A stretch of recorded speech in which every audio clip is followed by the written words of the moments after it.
बरसात की रात थी, बिजली चली गई थी, सड़कें कीचड़ से भर चुकी थीं और पहाड़ियों के उस पार दूर एक पुरानी हवेली की खिड़कियों में हल्की हल्की रोशनी टिमटिमा रही थी। आरव 24 साल का लड़का सिटी की भागती जिंदगी से परेशान होकर गांव आया था, अपने नाना की छोड़ी हुई उस हवेली में कुछ दिन रहने। गांव वाले कहते थे वो हवेली नहीं, इंतजार करती है किसी का, और जब वो आ जाता है तो फिर वापस नहीं जाता। पर आरव को कहानियों पर भरोसा नहीं था। उसे लगा लोग अंधविश्वास के मारे हुए हैं। हवेली बहुत बड़ी थी। अंदर घुसते ही एक अजीब सी ठंडक ने आरव की गर्दन के पिछले हिस्से को छू लिया, जैसे किसी ने हाथ रख दिया। आरव ने सोचा शायद हवा होगी। कमरे में जाते ही उसने देखा दीवार पर टंगी एक पुरानी तस्वीर। एक लड़की दुल्हन के लिबास में, घूंघट नीचे, लेकिन चेहरा हल्का झलका हुआ। चेहरे पर अजीब सी मुस्कान थी, जैसे किसी को जानती हो। आरव ने धीरे से तस्वीर के नीचे हाथ फेरा। नीचे नाम लिखा था, रागिनी, जिसने 7 फेरे नहीं पूरे किए।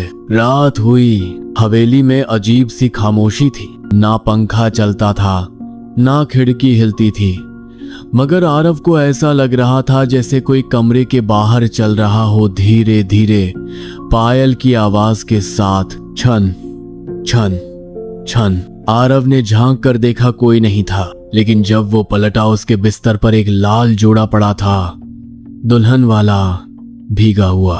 अब डर लगने लगा था। उसने खुद से कहा, मैंने कुछ नहीं देखा, नींद पूरी नहीं हुई शायद। अगली सुबह गांव के एक बूढ़े बाबा ने कहा, वो जो हवेली है ना, वहां किसी रागिनी नाम की लड़की की शादी होनी थी। दूल्हा मंडप में नहीं आया और वो उसी लिबास में फंदा लगा के झूल गई।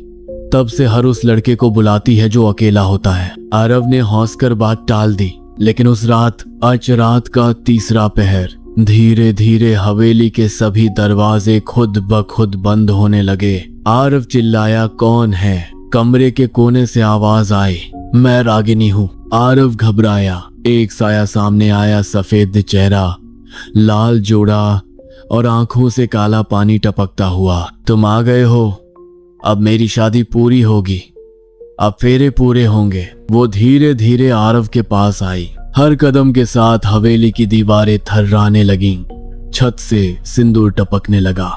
आरव भागा, मगर कमरे का दरवाजा लॉक था। दूल्हे की शेरवानी दीवार से लटक रही थी और बगल में सिंदूर की डिब्बी खुली पड़ी थी। अब तुम मेरे हो। उसकी आवाज में मोहब्बत भी थी और गुस्सा भी। आरव की आंखों से आंसू बहने लगे। उसने पूछा, तू मुझसे क्या चाहती है? सिर्फ 7 फेरे, ताकि मैं इस दुनिया से जा सकूं। आरव बेहोश हो गया। सुबह गांव वाले हवेली में घुसे। आरव वहीं था, लाल शेरवानी में, माथे पर सिंदूर, होंठों पर एक सुन्न सी मुस्कान। तब से हर कोई कहता है रागिनी की शादी अब पूरी हो गई है, लेकिन दूल्हा अब कभी बाहर नहीं आया। गांव में फिर से एक नया चेहरा दिखा।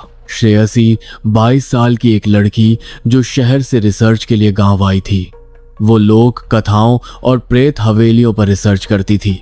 जब उसने गांव के बुजुर्गों से रागिनी हवेली का नाम सुना तो उसकी रुचि जागी। एक दुल्हन जो अधूरी शादी के साथ मर गई, और फिर एक लड़का जो उसे मिला और गायब हो गया। श्रेयसी को कहानी पर विश्वास नहीं था। वो बस इसे एक अर्बन लेजेंड समझती थी, लेकिन गांव वाले डरे हुए थे। बिटिया, उस हवेली की छाया भी मत छूना, वो अब किसी को नहीं छोड़ती। पर श्रेयसी ने ठान लिया था वो वहां जाकर सच सामने लाएगी। हवेली में पहली रात। श्रेयसी ने अपने कैमरे, रिकॉर्डर और डायरी के साथ हवेली में कदम रखा। हवेली अब और भी सन्नाटे में डूबी थी। हर दरवाजा धीरे धीरे खुद खुल रहा था, जैसे हवेली उसे स्वागत कर रही हो। दीवारों पर अभी भी वही तस्वीर टंगी थी, रागिनी, लाल जोड़े में, लेकिन इस बार तस्वीर में आरव भी खड़ा था, जैसे वो तस्वीर बदल चुकी हो। श्रेयसी चौंक गई। ये कैसे हो सकता है? एक पुरानी तस्वीर में नया इंसान कैसे जुड़ गया? रात गहराने लगी। कमरे में हल्की हल्की हवा चलने लगी और तभी उसके रिकॉर्डर में कुछ अजीब आवाजें रिकॉर्ड हुईं।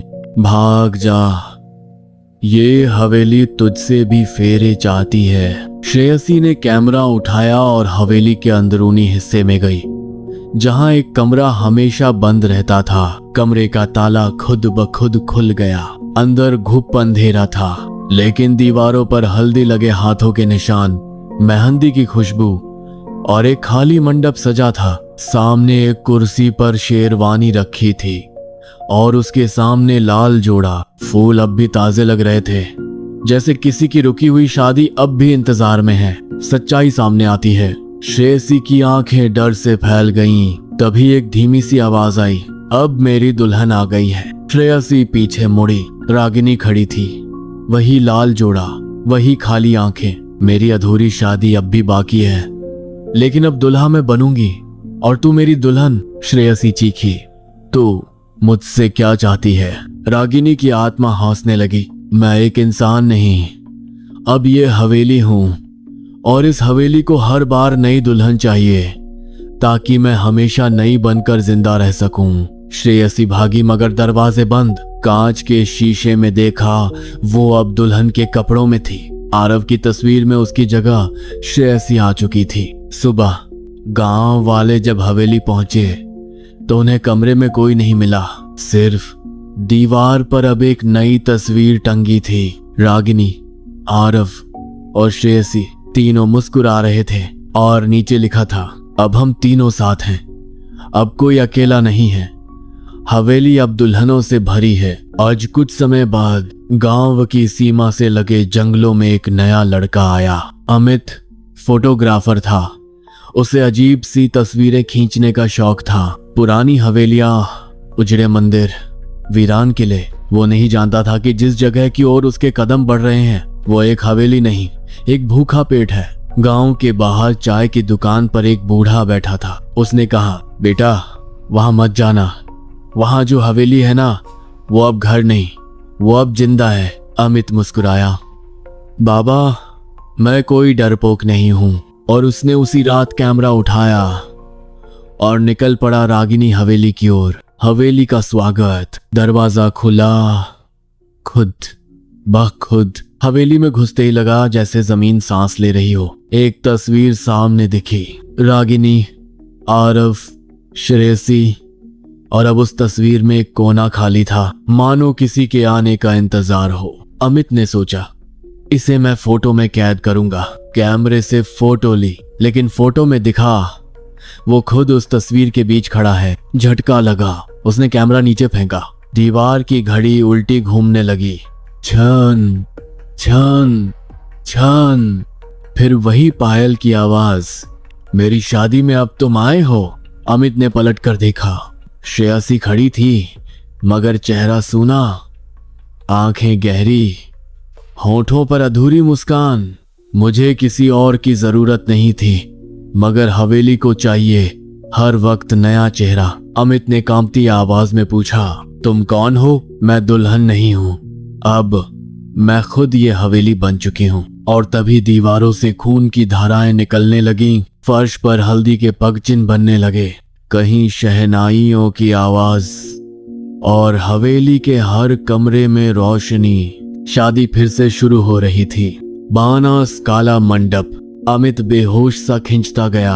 आंखें खुली तो खुद को शादी के मंडप में पाया। चारों तरफ बैठी थी दुल्हनें, सबके चेहरों पर घूंघट और पैरों में पायल। आरव भी बैठा था, मगर अब वो इंसान नहीं, एक हड्डियों का ढांचा था, फिर भी मुस्कुरा रहा था। श्रेयसी बोली, अब इस हवेली का एक नियम है, हर तीसरी अमावस को एक दुल्हा या दुल्हन नया जुड़ता है ताकि हवेली अमर रहे। अमित रोया, चिल्लाया, मगर उसके शरीर में अब जान नहीं बची थी। सुबह गांव वालों ने हवेली के पास एक नया मेला देखा, सजी हुई, फूलों से लिपटी हुई। एक नई शादी हुई लग रही थी। एक बच्चा पास आया, उसने तस्वीर देखी जो गिर पड़ी थी। अब उस तस्वीर में रागिनी, आरव, श्रेयसी और चौथे नंबर पर अमित। माथे पर सिंदूर और उसकी आंखों में शून्यता। नीचे लिखा था, जब तक हवेली है हर दुल्हन को दुल्हा और हर दुल्हा को दुल्हन मिलती रहेगी, फिर चाहे वो जिंदा हो या मुर्दा। अब हवेली जिंदा है। 3 महीने बीत चुके थे। गांव अब पहले जैसा नहीं था। हर अमावस की रात को हवेली के पास से शहनाई, पायल और हंसी की धीमी आवाजें सुनाई देती थीं। लोगों ने अब उस रास्ते से जाना छोड़ दिया था। लेकिन एक दिन गांव में आया एक अजनबी साधु। उसकी आंखें लाल थीं, माथे पर भभूत, गले में रुद्राक्ष और हाथ में भस्मीभूत ताबीजों से भरी थैली। उसने सीधा पंचायत में कहा, इस हवेली में जो आत्माएं हैं वो अब भटकती नहीं, वो अब जीती हैं। अब वो हवेली एक शरीर बन चुकी है और शरीर को मारने के लिए तंत्र नहीं, त्याग चाहिए। गांव वालों ने डरे हुए पूछा, बाबा आप कर पाओगे ये? साधु बोला, मैं नहीं, कोई और करेगा, जो आत्मा से जुड़ा हो, जिसका खून रागिनी से मिला हो। दूर शहर में एक अनाथ लड़की थी राधिका। उसे हर रात एक ही सपना आता था, एक हवेली, एक लाल जोड़ा और एक औरत जो रोती हुई बोलती थी, तेरा खून मेरा है, तू आएगी तो मुझे मुक्ति मिलेगी।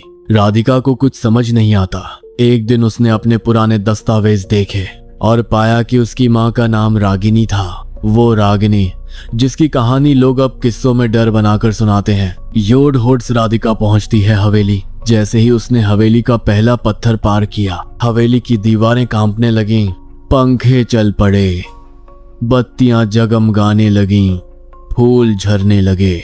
हवेली हंस रही थी, मेरी बेटी आखिर आ गई। राधिका ने भीतर कदम रखा।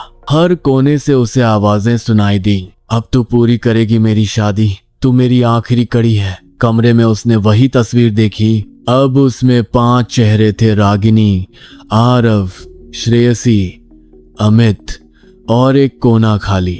राधिका ने वही ताबीज निकाला जो उसे उस साधु ने दिया था। ताबीज गर्म होने लगा, हवा भारी हो गई। हवेली चिल्लाई, नहीं, अंतिम यज्ञ। राधिका ने हवेली के बीच बैठकर दीप जलाया। उसने ताबीज तोड़ा और खुद को जख्मी कर एक बूंद खून हवेली के फर्श पर टपकाया। जमीन जलने लगी, दीवारें फटने लगी, आवाजें चीखने लगी। रागिनी सामने आई। अब उसका चेहरा जला हुआ था, आंखें लाल, आवाज डरावनी, तो मेरी बेटी है, तो मुझे छोड़कर नहीं जा सकती। राधिका बोली, नहीं माँ, अब तुझे मुक्ति मिलेगी, शादी नहीं, शांति। उसने आखिरी दीपक हवेली के सबसे पुराने कमरे में रखा, जहां रागिनी ने खुद को फंदे से लटकाया था। जैसे ही दीपक बुझा, एक जोरदार चीख हवेली में गूंजी और फिर सन्नाटा। सुबह हवेली अब खंडहर हो चुकी थी। उस तस्वीर में अब कोई चेहरा नहीं था, सिर्फ एक खाली फ्रेम। गांव में हवेली की बात अब कोई नहीं करता। राधिका शहर लौट गई, लेकिन आज भी कभी कभी जब वो आईना देखती है तो लाल जोड़ा खुद से पीछे लटकता दिखता है और कोई धीमी आवाज कहती है, अगर कोई फिर से शादी अधूरी छोड़ दे तो मैं फिर लौट आऊंगी।